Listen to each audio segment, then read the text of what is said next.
الحمد لله وكفى والصلاة والسلام على عباده الذين اصطفى أما بعد فأعوذ بالله من الشيطان الرجيم بسم الله الرحمن الرحيم النبي أولى بالمؤمنين من أنفسهم وأزواجه أمهاتهم وقال النبي صلى الله عليه وسلم لا يؤمن أحدكم حتى أكون أحب إليه من والده وولده والناس أجمعين صدق الله وصدق رسوله النبي الكريم ونحن على ذلك لمن الشاهدين والشاكرين والحمد لله رب العالمين. خون دل دے کر کریں گے حفاظت ختم نبوت کی. ارادہ نہیں ہے، جس کا ارادہ ہے وہ سے زور سے بول لے. میں تو آپ کو بتانے کے لیے آیا ہوں، اصل تو خطیب بیٹھے ہیں حضرت مولانا شوقت صاحب تشریف فرما ہے. شاہین ختم نبوت ابھی تک جو ہیں وہ اپنا آپ کو ملاقات سے جو ہے وہ منتظر ہیں. تو اگر آپ کی انشاءاللہ ایسی ہوگی تو یہ حضرات کہاں سے بیان کر سکیں گے؟ خون دل دے کر کریں گے حفاظت ختم نبوت کی. مزہ نہیں آیا؟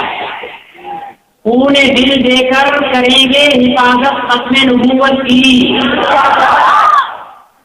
ہم نے ناموں سے رسالت کے تحفظ کی قسم کھائی ہے. حج اچھا، زکات اچھی، روزہ اچھا، نماز اچھی، لیکن میں باوجود اس کے مسلمان ہو نہیں سکتا. میں جب تک کٹنروں میں خواجہ بطحا کی عزت پر خدا شاہد ہے کامل میرا ایمان. شعر مکمل آپ کر دیں. خدا شاہد ہے کامل میرا ایمان ہو نہیں سکتا. میرے عزیز دوستوں اور محترم بزرگوں، اللہ رب العزت نے قرآن پاک کے اندر امت محمدیہ پر حضرت محمد رسول اللہ صلی اللہ علیہ وسلم کا حق ان کی جانوں سے زیادہ رکھا ہے. آپ پر اور مجھ پر ایک میری اور آپ کی جان کا حق ہے، ایک میرے اور آپ کے بچوں کا حق ہے، ایک میرے اور آپ کے والدین کا حق ہے. لیکن ان تمام حقوق پر سب سے بلند، سب سے افضل، سب سے اعلیٰ اہمیت کا حامل جو حق ہے وہ مصطفیٰ کریم صلی اللہ علیہ وسلم کا حق ہے. اگر ایک طرف مجھے میری جان کا تقاضے کا سامنا ہے، ایک طرف میرے سامنے میری اولاد کے تقاضا ہے، ایک طرف میرے سامنے میرے والدین کا تقاضا ہے، دوسری طرف محمد عربی صلی اللہ علیہ وسلم کی عزت اور ناموس کا تقاضا ہے، اس وقت تک میں مومن نہیں ہو سکتا جب ان ساروں تقاضوں کو دھکیل کر اس تقاضے کو پورا نہ کر لوں.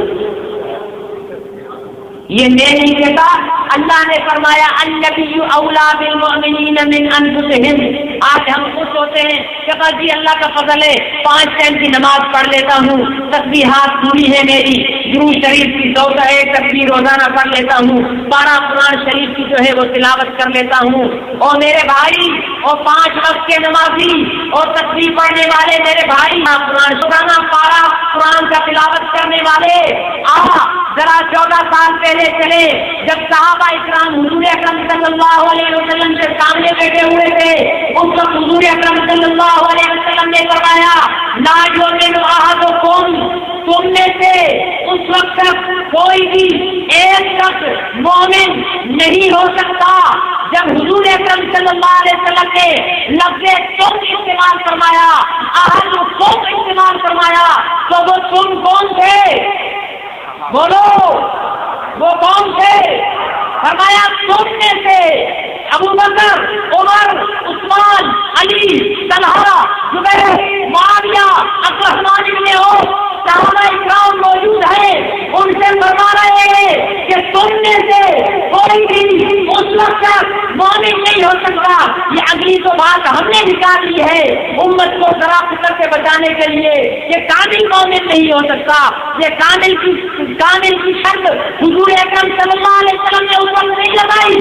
فرمایا لا یؤمن احدکم، تم میں سے کوئی اس وقت تک مومن نہیں ہو سکتا جب تک وہ مجھ سے محبت کر لے، کتنی محبت کر لے، حتی اکون، جہاں تک کہ میں ہو جاؤں احب الیہ، اس کے لیے محبوب. کتنا محبوب؟ بیوان ہی، اس کے آباء و اجداد سے، وہ ولدہ، اور اس کی اولاد سے، والناس اجمعین، اور دنیا کے ہر انسان سے زیادہ جب تک میں محبوب نہیں ہوتا مومن سے تو نعرہ تکبیر. صحابہ نمازی تھے، نمازی بولے جن کا ایمان، صحابہ قاری، صحابہ حاجی، صحابہ تبلیغی، صحابہ مجاہد، صحابہ خطیب، صحابہ اپنا جو ہے میدان کے مجاہد، منبر کے حبیب، ہر ایک کمال اور خوبی ان کے اندر موجود ہے سنت کے متبع. لیکن اس ساری باتوں کے باوجود حضور اکرم صلی اللہ علیہ وسلم نے فرمایا کہ اگر مجھ سے محبت نہیں ہے تو ایمان نہیں ہے. میرے عزیز دوستو، ہم اور آپ کے حضور اکرم صلی اللہ علیہ وسلم سے محبت کا دعویٰ کرتے ہیں کیونکہ ہے محبت. ہاں جی ہے محبت. ہاں دعویٰ تو ہمارا ہے لیکن عمل کیا ہے؟ کبھی ہم نے سوچا اس محبت رسول کا تقاضا کیا ہے؟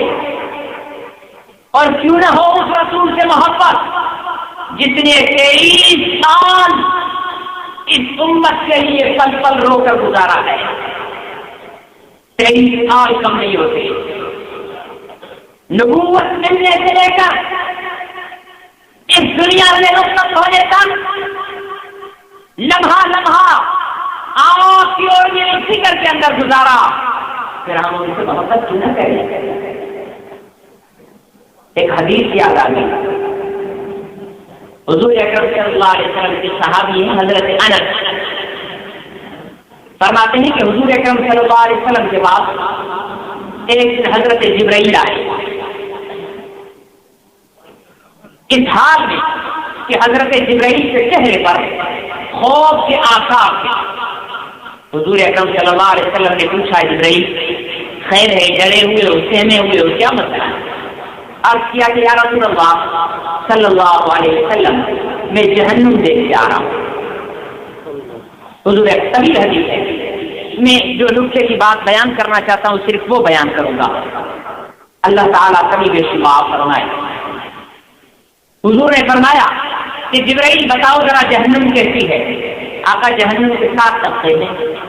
نچلے طبقے میں فلانے ہوں گے، اس سے اوپر فلانے، اس سے اوپر فلانے، اس سے اوپر فلانے، اس سے اوپر فلانے. چھٹے طبقے میں یہ لوگ ہوں گے. حضرت جبرائیل خاموش 6 طبقے بیان کر کے ان کے مکینوں کا ذکر کر کے خاموش ہو گئے. حضور اکرم صلی اللہ علیہ وسلم نے فرمایا کہ جبرائیل 7ویں طبقے کی بات نہیں کرتے، 7ویں طبقے میں کون ہوگا؟ حضرت جبرائیل خاموش. اسرار کے بعد حضرت جبرائیل نے عرض کی کہ یا رسول اللہ 7ویں طبقے کے اندر آپ کی امت کے وہ لوگ جنہوں نے گناہ کبیرہ کیے ہوں گے، توبہ